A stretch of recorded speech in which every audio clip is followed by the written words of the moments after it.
Patriarcas e Profetas. Capítulo 72. A rebelião de Absalão. Tornará a dar o quadruplicado. Foi a sentença dada por Davi a si mesmo sem o saber, ouvindo a parábola do profeta Natã. E de conformidade com sua própria sentença, deveria ele ser julgado. 4 de seus filhos deveriam cair, e a perda de cada um deles seria o resultado do pecado do pai. O vergonhoso crime de Amnon, o primogênito, permitiu Davi que passasse sem ser punido nem repreendido. A lei pronunciava a pena de morte ao adultério, e o pecado desnatural de Amnon tornou-o duplamente culpado. Mas Davi, condenado por si mesmo pelo seu próprio pecado, deixou de fazer justiça ao transgressor. Durante 2 anos completos, Absalão, o protetor natural da irmã, tão ignominiosamente prejudicada, escondeu seu propósito de vingança, mas apenas para dar finalmente o golpe com mais segurança. Em um festim dos filhos do rei, o ébrio e incestuoso Amnon foi morto, por ordem de seu irmão. Duplo juízo recebera Davi.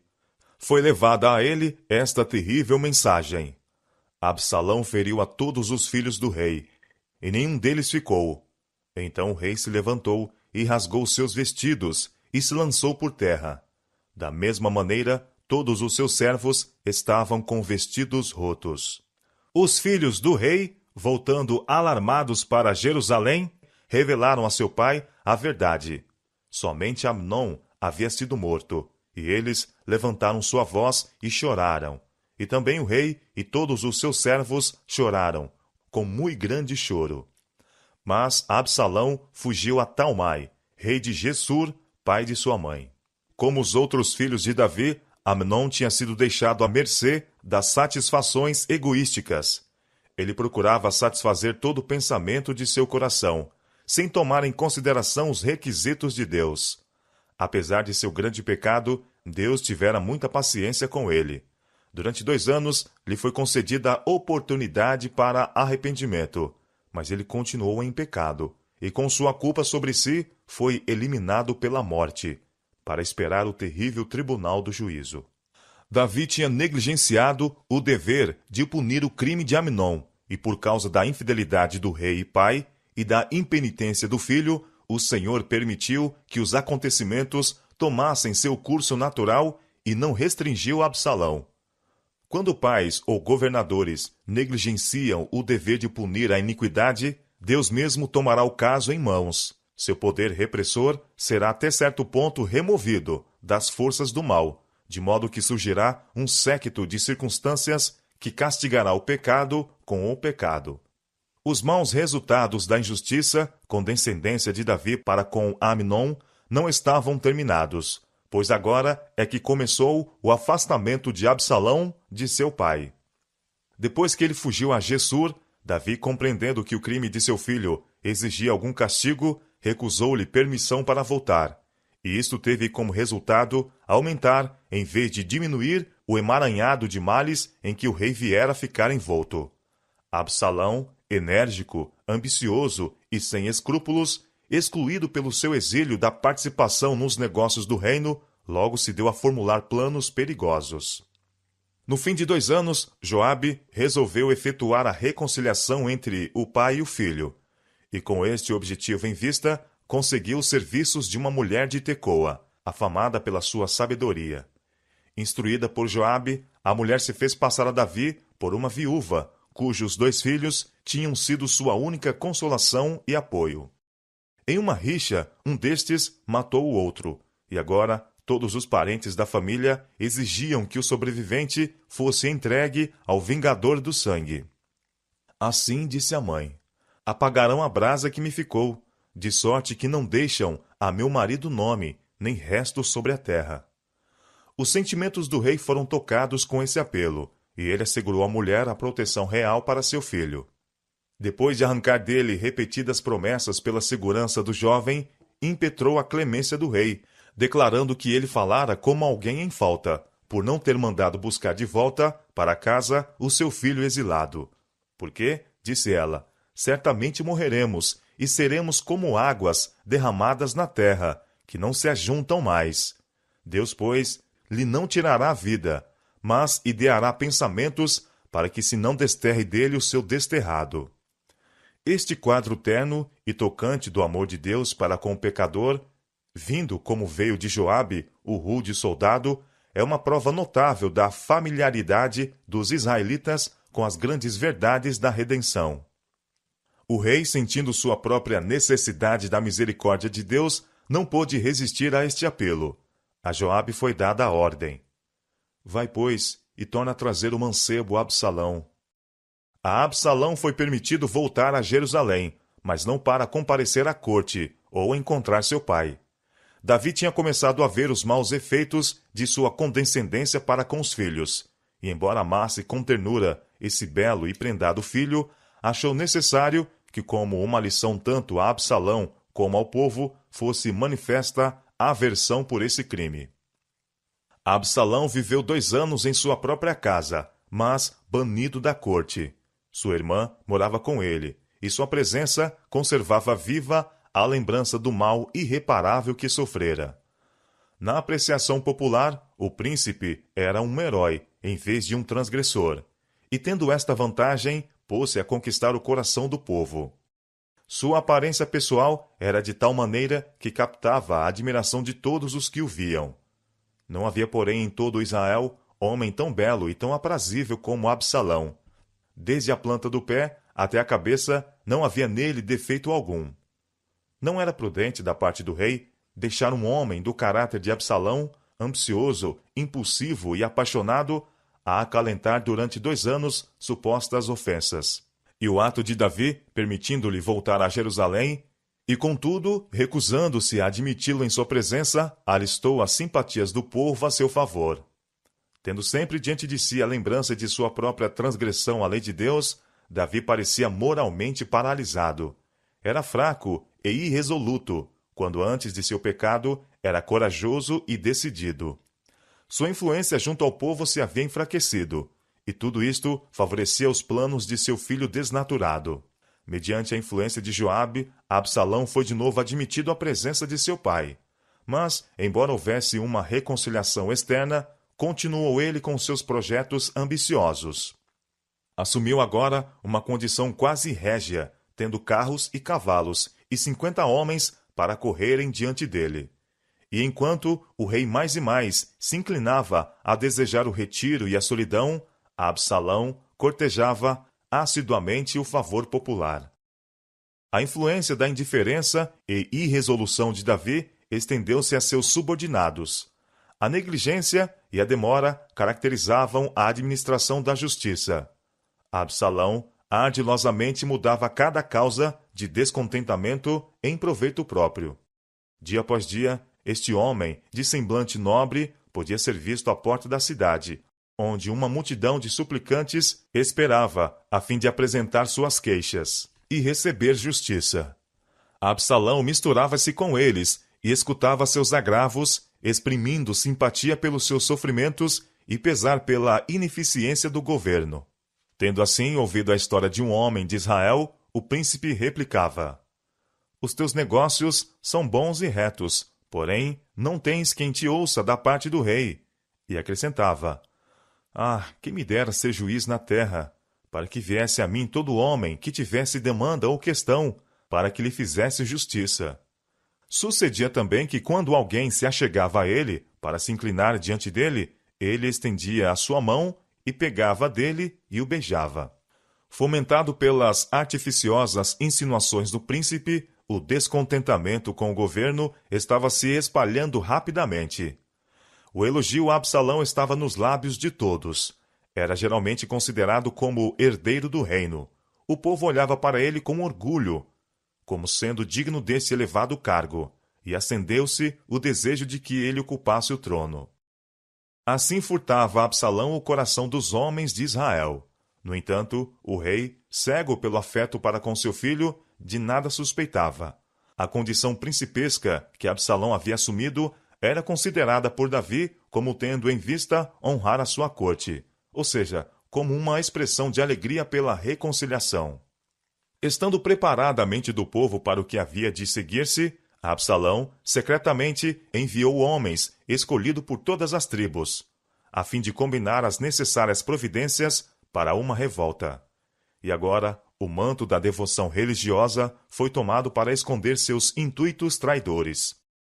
Um voto feito muito tempo antes, quando ele estava num desterro, devia ser cumprido em Hebrom. Absalão disse ao rei: Deixa-me ir pagar em Hebrom o meu voto que voltei ao Senhor, porque morando eu em Jesur, em Síria, voltou o teu servo um voto, dizendo: Se o Senhor outra vez me fizer tornar a Jerusalém, servirei ao Senhor. Então, o extremoso pai, reconfortado com esta prova de piedade em seu filho, despediu-o com sua bênção. A conspiração estava agora completamente amadurecida. O ato final de Absalão, inspirado na hipocrisia, destinava-se não somente a cegar o rei, mas estabelecer a confiança do povo, e assim levar este à rebelião contra o rei que Deus escolhera. Absalão partiu para Hebrom, e foram com ele, de Jerusalém, 200 homens convidados, porém iam na sua simplicidade, porque nada sabiam daquele negócio. Estes homens iam com Absalão, mal imaginando que seu amor pelo filho os estava levando à rebelião contra o pai. Chegando em Hebrom, Absalão imediatamente chamou Aitofel, um dos principais conselheiros de Davi, homem de grande fama por sua sabedoria, cuja opinião se julgava ser tão segura e prudente como a de um oráculo. Aitofel aderiu aos conspiradores, e seu apoio fez com que parecesse certo o êxito à causa de Absalão, atraindo sob sua bandeira muitos homens de influência de todas as partes do país. Soando a trombeta da revolta, os espias do príncipe, por todo o país, espalharam a notícia de que Absalão era rei, e muitos do povo a ele se uniram.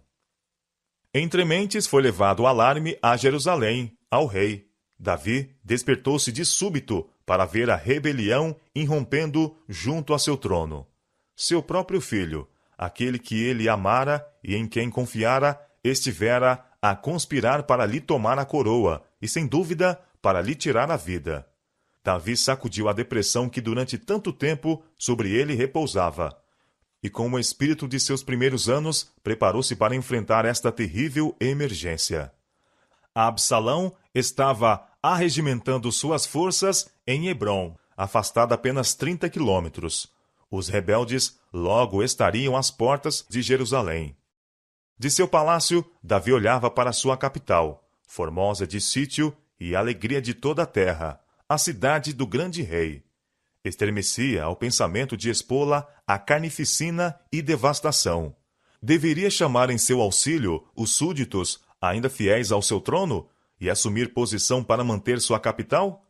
Deveria permitir que Jerusalém fosse inundada de sangue? Sua decisão estava tomada. Os horrores da guerra não deveriam recair sobre a cidade escolhida. Ele sairia de Jerusalém, e então provaria a fidelidade de seu povo, dando-lhes oportunidade para se arregimentar em seu apoio. Nesta grande crise, era seu dever a Deus e a seu povo manter a autoridade de que o céu o investira. O desenlace do conflito ele confiaria a Deus. Com humildade e tristeza, Davi saiu pela porta de Jerusalém, repelido de seu trono, de seu palácio, da arca de Deus, pela insurreição de seu querido filho. O povo acompanhou-o em um séquito longo e triste, semelhante a um cortejo fúnebre.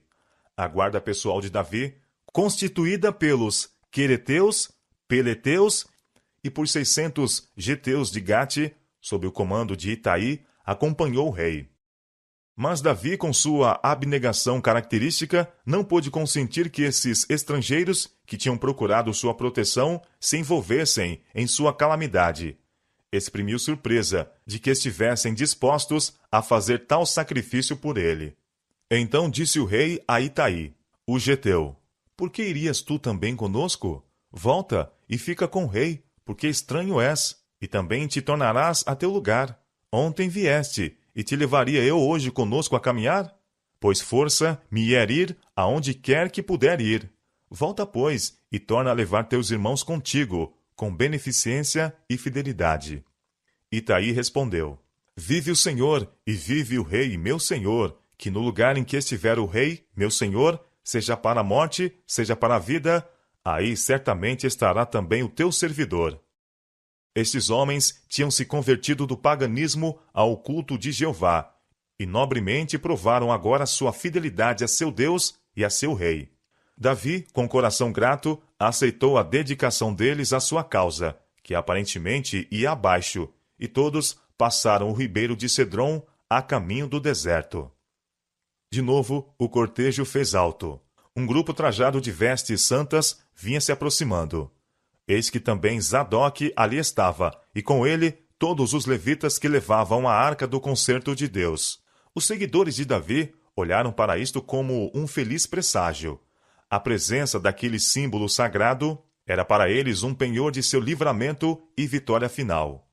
Infundiria coragem ao povo para que se arregimentasse junto ao rei. A ausência da mesma, em Jerusalém, acarretaria terror aos partidários de Absalão. À vista da arca, a alegria e a esperança, por um breve momento, fizeram fremir o coração de Davi. Mas logo outros pensamentos lhe vieram. Como aquele que fora designado para governar a herança de Deus, encontrava-se ele sob uma responsabilidade solene. Não o interesse pessoal, mas sim a glória de Deus, e o bem de seu povo deveriam ser objetivos preeminentes no espírito do rei de Israel. Deus que habita entre os querubins disse acerca de Jerusalém: Este é o meu repouso. E sem autoridade divina, nem sacerdote, nem rei tinha o direito de remover dali o símbolo de sua presença. E Davi compreendeu que seu coração e sua vida deveriam estar em harmonia com os preceitos divinos. Aliás, a arca seria um meio para ocorrer desastre em vez de êxito. Seu grande pecado estava sempre diante dele. Reconhecia nesta conspiração o justo juízo de Deus. A espada que não deveria afastar-se de sua casa fora desembainhada. Ele não sabia qual poderia ser o resultado da luta. Não lhe competia remover da capital da nação os estatutos sagrados, que incorporavam a vontade de seu divino soberano, os quais eram a constituição do reino e o fundamento de sua prosperidade. Ele ordenou a Zadok: torna a levar a arca de Deus à cidade, que se achar graça nos olhos do Senhor, ele me tornará a trazer para lá, e me deixará ver a ela e a sua habitação. Se, porém, disser assim: não tenho prazer em ti, eis-me aqui, faça de mim como parecer bem aos seus olhos. Davi acrescentou: não és tu, porventura, o vidente, homem designado por Deus para instruir o povo? Torna, pois, em paz para a cidade, e convosco também vossos 2 filhos, Ahimaás, teu filho, e Jonatas, filho de Abiatar. Olhai que me demorei nas campinas do deserto, até que tenha novas vossas. Na cidade, os sacerdotes poderiam prestar-lhe bom serviço, sabendo dos movimentos e intuitos dos rebeldes, e comunicando-os secretamente ao rei por seus filhos, Ahimaás e Jonatas. Voltando os sacerdotes a Jerusalém, uma sombra mais negra recaiu sobre a multidão que partia. Sendo seu rei fugitivo, sendo eles próprios rejeitados, abandonados mesmo pela arca de Deus, estava o futuro obscurecido de terror e maus prenúncios. E subiu Davi pela subida das oliveiras, subindo e chorando, e com a cabeça coberta, e caminhava com os pés descalços. E todo o povo que ia com ele cobria cada um a sua cabeça, e subiam chorando sem cessar. Então fizeram saber a Davi, dizendo: também Aitofel está entre os que se conjuraram com Absalão. Novamente foi Davi obrigado a reconhecer em suas calamidades os resultados de seu próprio pecado. A deserção de Aitofel, o mais hábil e astuto dos dirigentes políticos, foi motivada pela vingança à desonra que sobreveio à família em virtude do dano feito a Batseba, que era sua neta. Pelo que disse Davi: ó Senhor, transforma o conselho de Aitofel. Chegando ao cume do monte, o rei curvou-se em oração, lançando sobre Deus o fardo de sua alma e suplicando humildemente a misericórdia divina. Sua oração pareceu ser de pronto respondida. Usai, o arquiteto, conselheiro sábio e hábil, que se mostrara amigo fiel de Davi, veio então a ele com as vestes rotas e com terra sobre a cabeça, para lançar sua sorte com o rei, destronado e fugitivo. Davi viu, como por iluminação divina, que este homem, fiel e de coração veraz, era aquele de quem se necessitava para servir aos interesses do rei nos conselhos na capital. Ao pedido de Davi, Husai voltou a Jerusalém para oferecer seus serviços a Absalão e dissipar o astucioso conselho de Aitofel. Com este raio de luz nas trevas, o rei e seus seguidores prosseguiram em seu caminho descendo a encosta oriental do Monte das Oliveiras, através de uma região inculta, rochosa e desolada, por entre quebradas bravias e ao longo de caminhos pedregosos e íngremes em direção ao Jordão. E chegando o rei Davi a Baurim, eis que dali saiu um homem da linhagem da casa de Saul, cujo nome era Simei, filho de Gera. Saindo, ia amaldiçoando. E apedrejava com pedras a Davi, e a todos os servos do rei Davi, ainda que todo o povo e todos os valentes iam à sua direita e à sua esquerda. E amaldiçoando Simei, assim dizia: Sai, sai, homem de sangue, e homem de Belial. O Senhor te deu agora a paga de todo o sangue da casa de Saul, em cujo lugar tens reinado. Já deu o Senhor o reino na mão de Absalão, teu filho. Eis-te agora na tua desgraça, porque és um homem de sangue. Na prosperidade de Davi, Simei não mostrara, quer por palavra, quer por atos, que não era um súdito leal. Mas, na aflição do rei, este benjaminita revelou seu verdadeiro caráter. Honrara Davi em seu trono, mas amaldiçoara-o em sua humilhação. Vil e egoísta, olhava aos outros como sendo do mesmo caráter que ele, e, inspirado por Satanás, saciava seu ódio naquele a quem Deus castigara. O espírito que leva o homem a triunfar sobre alguém que está em aflição, a ultrajá-lo e angustiá-lo, é o espírito de Satanás. As acusações de Simei contra Davi eram inteiramente falsas, uma calúnia ignóbil e perversa. Davi não fora culpado de mal a Saul ou a sua casa. Quando Saul estava inteiramente em seu poder, e o poderia ter matado, simplesmente cortou a fímbria de sua veste e censurou a si próprio por mostrar mesmo este desrespeito pelo ungido do Senhor. Do respeito sagrado de Davi pela vida humana, prova notável fora dada, mesmo quando ele próprio era acossado como animal feroz. Um dia, quando se achava escondido na caverna de Adulão, volvendo-se seus pensamentos à imperturbável liberdade de sua vida de rapaz, exclamou o fugitivo: Quem me dera beber da água da cisterna de Belém, que está junto à porta? 2 Samuel, capítulo 23, versos 13 a 17. Belém estava, naquele tempo, nas mãos dos filisteus, mas 3 homens valorosos, do grupo de Davi, romperam através da guarda, e trouxeram da água de Belém a seu senhor. Davi não a pôde beber. Guarda-me, ó Senhor, exclamou ele. De que tal não faça? Beberia eu o sangue dos homens que foram a risco de sua vida? E ele reverentemente derramou a água como oferta a Deus. Davi tinha sido um homem de guerra, e grande parte de sua vida fora despendida entre cenas de violência. Mas, de todos que passaram por essa prova, não muitos, em verdade, foram tão pouco afetados pela sua influência insensibilizadora e desmoralizadora como foi Davi. Abissai, sobrinho de Davi, um dos mais valentes de seus capitães, não pôde escutar com paciência as palavras insultantes de Simei. Por que amaldiçoaria este cão morto ao rei meu senhor? Exclamou ele. Deixa-me passar e lhe tirarei a cabeça. Mas o rei proibiu-lhe. Eis que, meu filho, disse ele, procura a minha morte. Quanto mais ainda este benjamita? Deixa-o, que amaldiçoe, porque o Senhor lhe disse. Porventura, o Senhor olhará para a minha miséria, e o Senhor me pagará com bem a sua maldição deste dia. A consciência estava a proferir verdades amargas e humilhantes a Davi. Enquanto seus súditos fiéis se admiravam com sua súbita mudança de sorte, não era isto mistério para o rei. Ele muitas vezes tivera pressentimentos de uma hora como aquela. Admirava-se de que Deus tivesse tanto tempo suportado seus pecados e retardado o castigo merecido. E agora, em sua fuga precipitada e triste, com os pés descalços, com as vestes reais mudadas em saco, com as lamentações dos que o acompanhavam a despertar os ecos das colinas, pensava ele em sua amada capital, o lugar que fora o cenário de seu pecado, e lembrando-se da bondade e longanimidade de Deus, não estava inteiramente sem esperança. Sentia que o Senhor ainda o trataria com misericórdia. Muito malfeitor tem desculpado o seu pecado, apontando para a queda de Davi. Mas quão poucos há que manifestam o arrependimento e humildade de Davi? Quão poucos suportam a provação e o castigo com paciência e coragem que ele manifestou? Confessara seu pecado e durante anos procurara cumprir seu dever como fiel servo de Deus.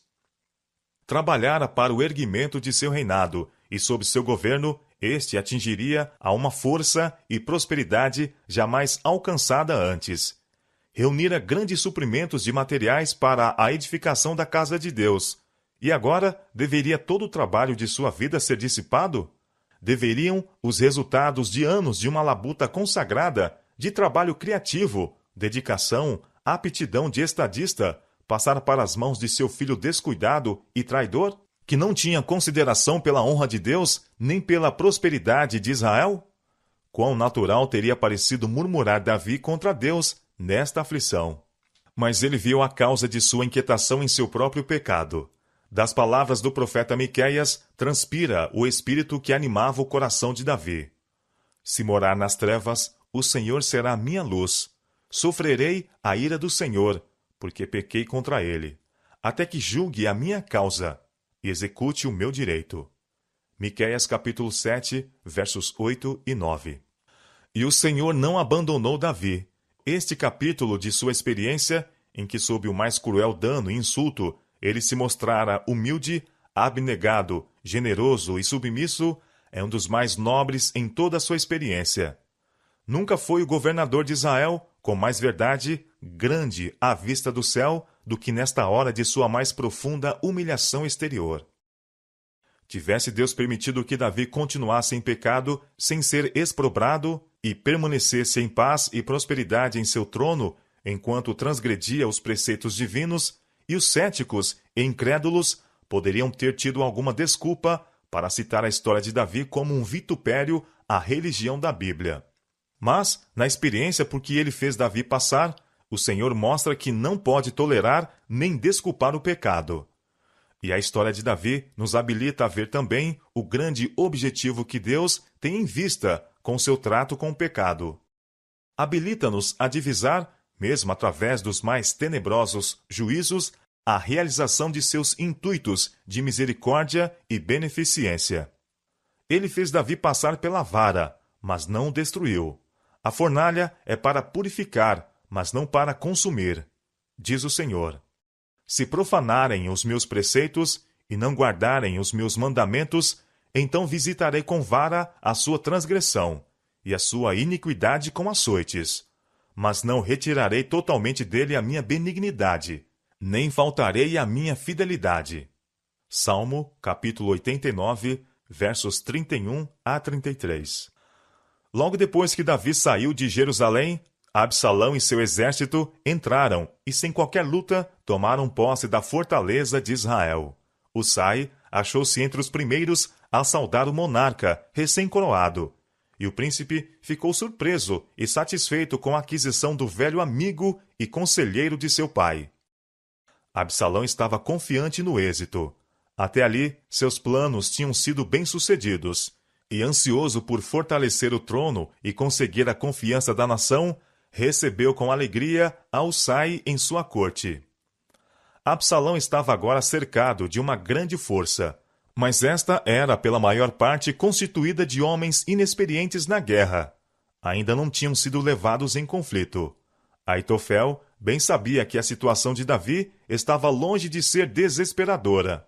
Uma grande parte da nação ainda estava fiel a ele. Estava rodeado de guerreiros experimentados, que eram fiéis ao seu rei, e seu exército era comandado por generais hábeis e experientes. Aitofel sabia que depois da primeira explosão de entusiasmo em favor do novo rei viria uma reação. Caso falhasse a revolta, Absalão poderia ser capaz de conseguir reconciliação com seu pai. Então, Aitofel, como seu principal conselheiro, seria tido na conta do mais culpado pela rebelião. Sobre ele recairia o mais severo castigo. Para impedir que Absalão retrocedesse, Aitofel o aconselhou a um ato que, aos olhos da nação inteira, tornaria impossível a reconciliação. Com engano infernal, este estadista, astuto e sem escrúpulos, insistiu com Absalão para acrescentar o crime de incesto ao de rebelião.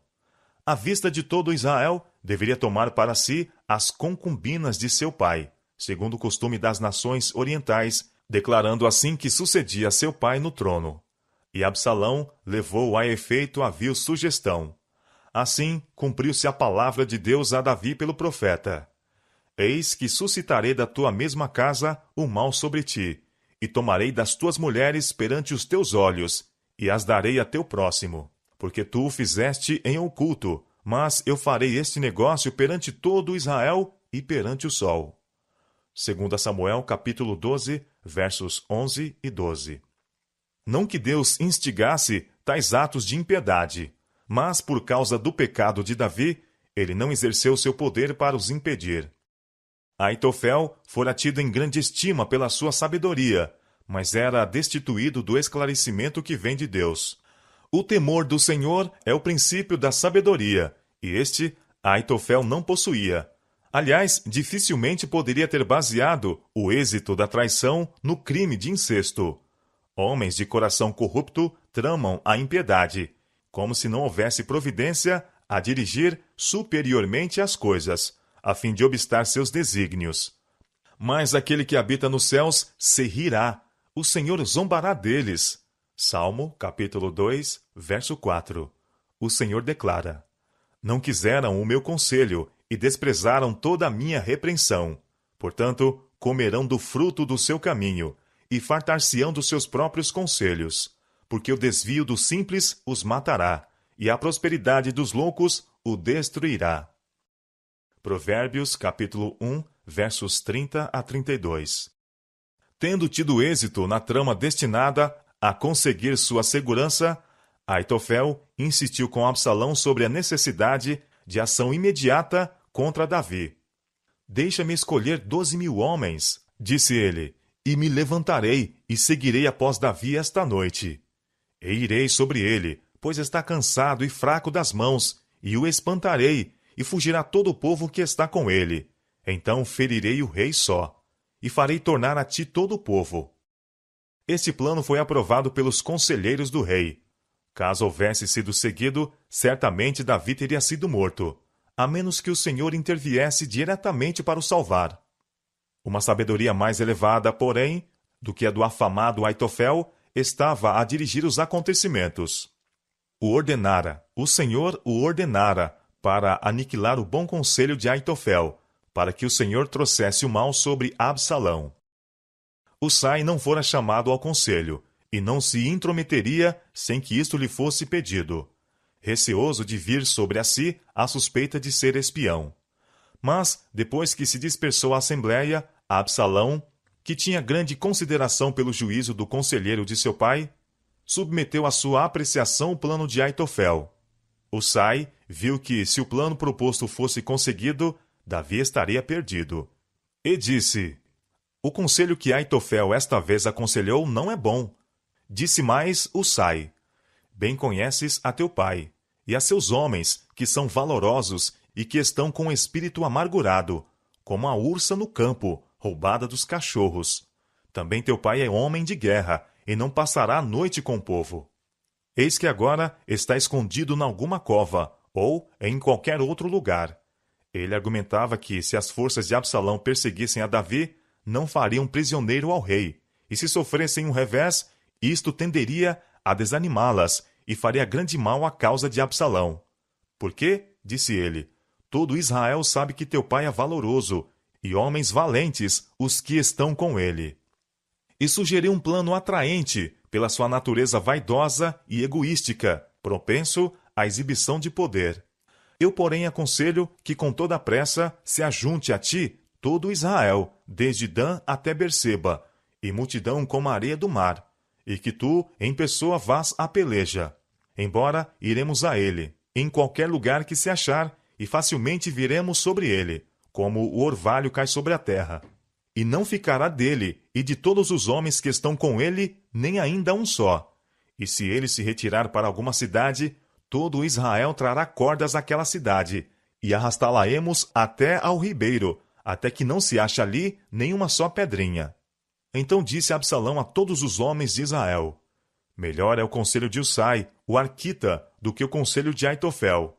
Mas houve um que não foi enganado, um que previu claramente o resultado deste erro fatal de Absalão. Aitofel compreendeu que a causa dos rebeldes estava perdida, e viu que, qualquer que pudesse ser a sorte do príncipe, não havia esperança para o conselheiro que instigara os seus maiores crimes. Aitofel havia animado Absalão na rebelião, aconselhara-o à mais abominável impiedade, a desonra de seu pai. Sugerira a morte de Davi e fizera os planos para a sua realização. Suprimira a última possibilidade de reconciliação com o rei, e agora outro era preferido a ele, mesmo por Absalão. Cheio de inveja, irado e desesperado, Aitofel foi para sua casa e para sua cidade, e pôs em ordem a sua casa, e se enforcou e morreu. Tal foi o resultado da sabedoria de quem, com todos os seus elevados dotes, não fez de Deus o seu conselheiro. Satanás engoda aos homens com promessas lisonjeiras, mas no fim será descoberto por toda a alma que o salário do pecado é a morte. Romanos, capítulo 6, verso 23. Usai, não tendo certeza de que seu conselho seria seguido pelo versátil rei, não perdeu tempo em avisar Davi para que se escapasse para além do Jordão, sem demora. Usai enviou esta mensagem aos sacerdotes, os quais deveriam transmiti-la por seus filhos. Assim e assim aconselhou Aitofel a Absalão e aos anciãos de Israel. Porém, assim e assim aconselhei eu.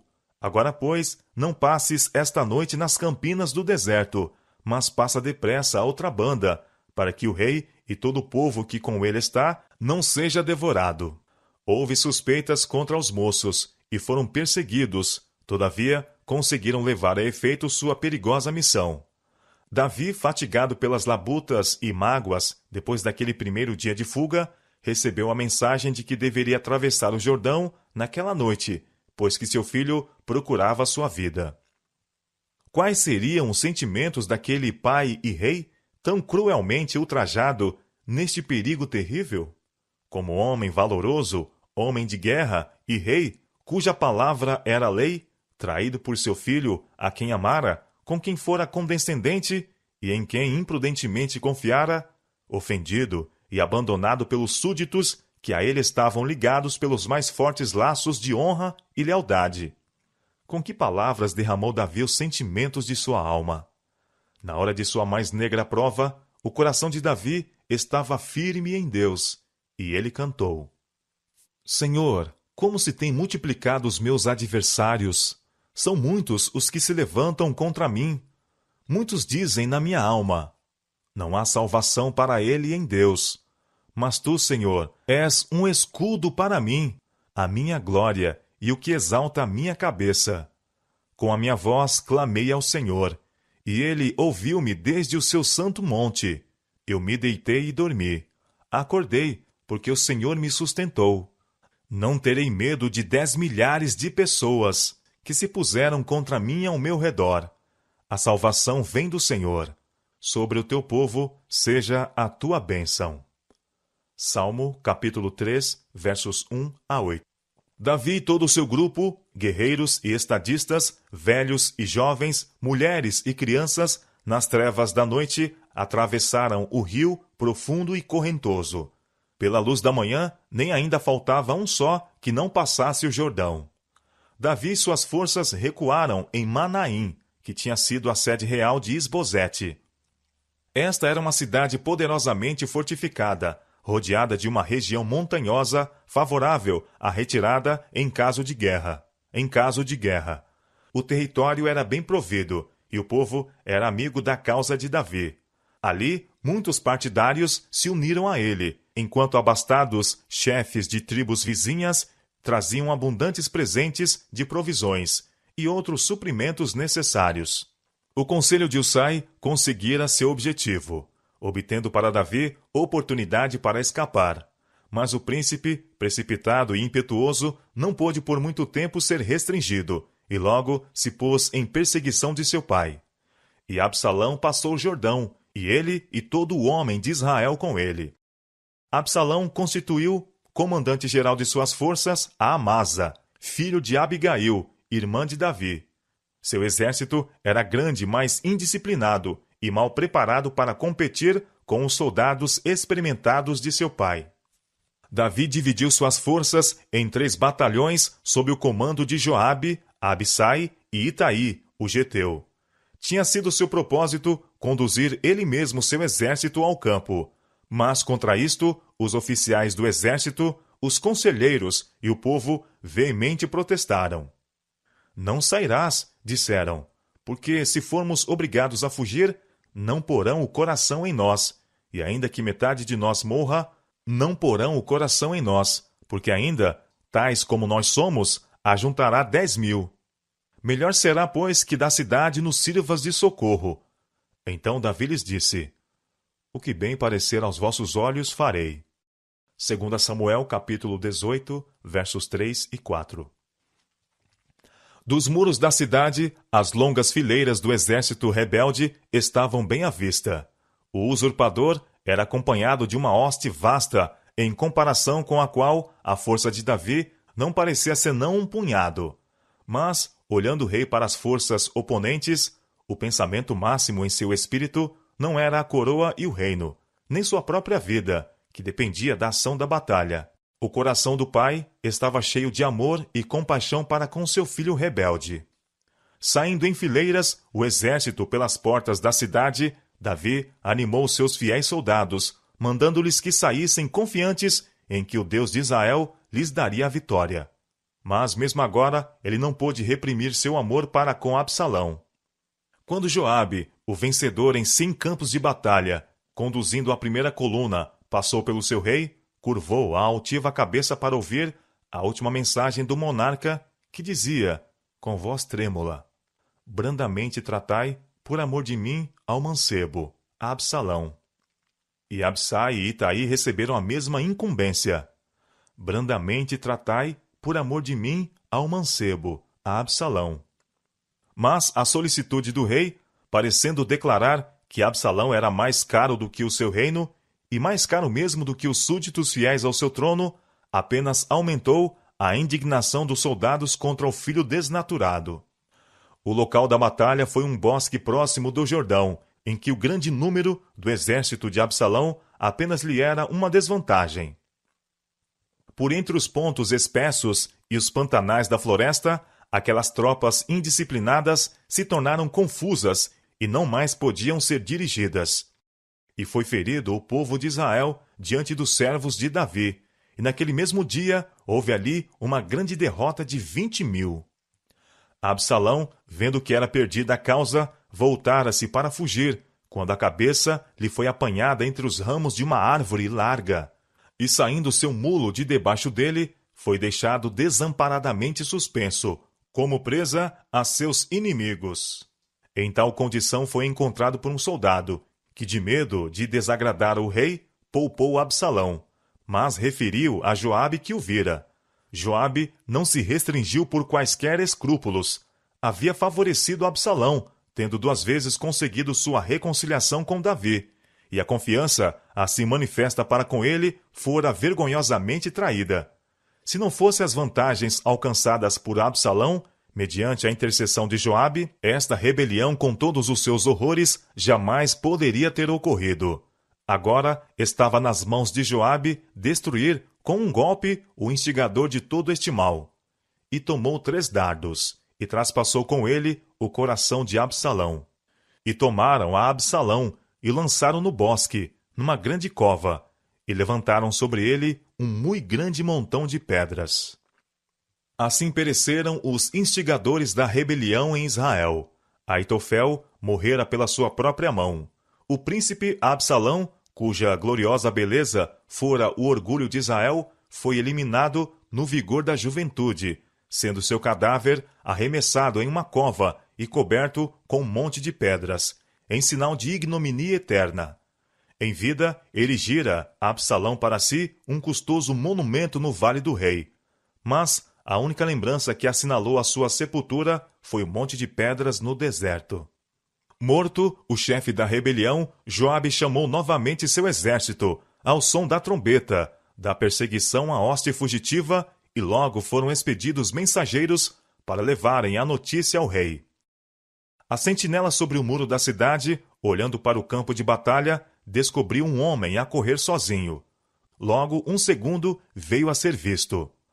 Aproximando-se o primeiro, o atalaia disse ao rei, que estava a esperar junto à porta: Vejo o correr do primeiro, que parece ser o correr de Aimaas, filho de Zadoque.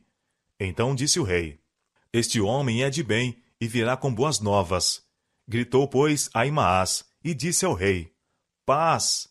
Inclinou-se ao rei com o rosto em terra, e disse: Bendito seja o Senhor, que entregou os homens que levantaram a mão contra o rei meu senhor. A ansiosa pergunta do rei: Vai bem com o mancebo, com Absalão? Aimaas deu uma resposta evasiva. O segundo mensageiro chegou clamando: Anunciar-se ao rei meu senhor, que hoje o Senhor te vingou da mão de todos os que se levantaram contra ti. Novamente veio dos lábios do pai a pergunta que o absorvia: Vai bem com o mancebo, com Absalão? Sem poder esconder a triste notícia, o arauto respondeu: Sejam como aquele mancebo os inimigos do rei, e todos os que se levantam contra ti para mal. Era bastante. Davi não fez mais perguntas, mas com a cabeça baixa subiu à sala que estava por cima da porta e chorou, e andando dizia assim: Meu filho Absalão, meu filho Absalão, que me dera que eu morrera por ti, Absalão, meu filho, meu filho. O exército vitorioso, voltando do campo de batalha, aproximou-se da cidade, despertando suas aclamações de triunfo, ecos nas colinas. Mas, ao entrarem pela porta da cidade, findaram-se as aclamações, arrearam-se as bandeiras, e com olhar fixo avançaram mais, como os que sofreram derrota do que como vencedores, porque o rei não os estava esperando a fim de dar-lhes as boas-vindas. Mas do quarto, em cima da porta, ouvia-se o clamor de seu pranto. Meu filho Absalão, meu filho, quem me dera que eu morrera por ti, Absalão. Então a vitória se tornou naquele mesmo dia em tristeza para todo o povo, porque naquele mesmo dia o povo ouvira dizer: Muito triste está o rei por causa de seu filho. E aquele mesmo dia o povo entrou às furtadelas na cidade, como o povo de vergonha se escoa quando foge da peleja. Joabe ficou cheio de indignação. Deus lhe dera motivo de triunfo e alegria. A maior rebelião que já fora conhecida em Israel tinha sido suprimida, e no entanto esta grande vitória se transformara em lamentação por aquele cujo crime custara o sangue de milhares de bravos. O rude e áspero capitão encaminhou-se para a presença do rei e disse com ousadia: Hoje envergonhaste as caras de todos os teus servos, que livraram hoje a tua vida, e a vida de teus filhos e de tuas filhas, amando tu aos que te aborrecem e aborrecendo aos que te amam. Porque hoje dás a entender que nada valem para contigo capitães e servos. Porque entendo hoje que se Absalão vivesse, e todos nós hoje fôssemos mortos, então bem te parecer aos teus olhos. Levanta-te, pois, agora, sai e fala conforme ao coração de teus servos. Porque pelo Senhor te juro, que se não saíres, nem um só homem ficará contigo esta noite, e maior mal te será isto, do que todo mal que tem vindo sobre ti desde a tua mocidade até agora. Severa e mesmo cruel, como foi a censura ao rei, ferido em seu coração, não se ressentiu Davi com a mesma. Vendo que seu general tinha razão, desceu à porta, e com palavras de coragem e aprovação, saudou seus bravos soldados enquanto passavam diante dele.